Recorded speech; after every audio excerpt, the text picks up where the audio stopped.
চাই, আমাদের অধিকার আমরা চাই। বাংলাদেশ সরকার প্রধানমন্ত্রী শেখ হাসিনা আমাদেরকে কারণ দিচ্ছে, এসিএসির ক্ষমতা আমাদের কারণ নিয়ে গেছে, আমাদের 700-500 ফ্যামিলি থেকে কারণ নিয়ে গেছে। এসিএসির ক্ষমতা আছে, আমাদের কারণ নিয়ে যাওয়া। প্রধানমন্ত্রী কারণ দিচ্ছে, সিএসি নেওয়ার কোন ক্ষমতা, কোন সে তাকে দেখবো আমরা, তাকে আমরা দেখে ছাড়বো ইনশাআল্লাহ।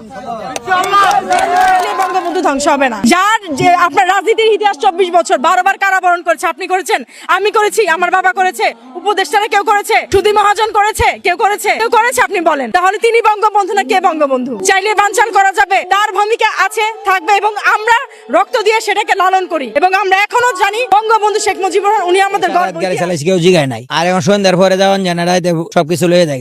আমার এই ধরে আমার এক পেছনদার 2 মোবাইল নিছে গা, এরপরে টাকা পয়সা নিছে গা, মুখ টুক বান্ধা 5:30টার সময় ঘটনা। প্রায় এই মনে হইতেছে এটা কি করবো, এটা একমাত্র সরকারে এটা প্রতিবাদ নিতে হবে। কারণ এই যে অনেকগুলা পোলাপান আছে রাস্তাঘাটে রাত্রে 12টা-1টার সময় ঘুরে, 2টা-3টার সময় ঘুরে, কেন ঘুরে? এসব পোলাপানে সরকার এটা নিতে হবে, এছাড়া তো কেউ নিতে পারে না। আমরা আগে নিরাপত্তা চলছি, সারা রাইতে চলছি, কেউ কিছু করার মতন নাই। কারণ এখন বর্তমানে চলাটা অনেক কঠিন। এটাই হলো সবচেয়ে পতন হওয়ার পর থেকে আমরা বাংলাদেশে আমাদের লোক উঠতে চান, মা মানা বাবা ডাকলো হয়, খালি মোটর তো যায়।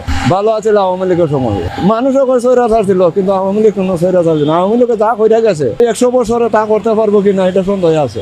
যে কোনো সরকার 100 বছরে করতে পারতো না। দেখো মাদক বাড়ছে, জায়গায় জায়গায় মাদকের অবস্থা, রাস্তাঘাট দিতে যাইবার না, এই গন্ধর জ্বালায় মাদকের অবস্থা খুবই খারাপ। আমার আগে কিন্তু শাসন আছে, শেখ হাসিনা সরকারে অনেক স্বৈরাচার করছে। স্বৈরাচার যদি কইরেও থাকে, কিন্তু দেশে শাসন করছে, দেশে অনেক শাসন আছে, কিন্তু এখনই শাসনটা নাই। গরিবের জন্য করছে, অনেক কিছু করছে।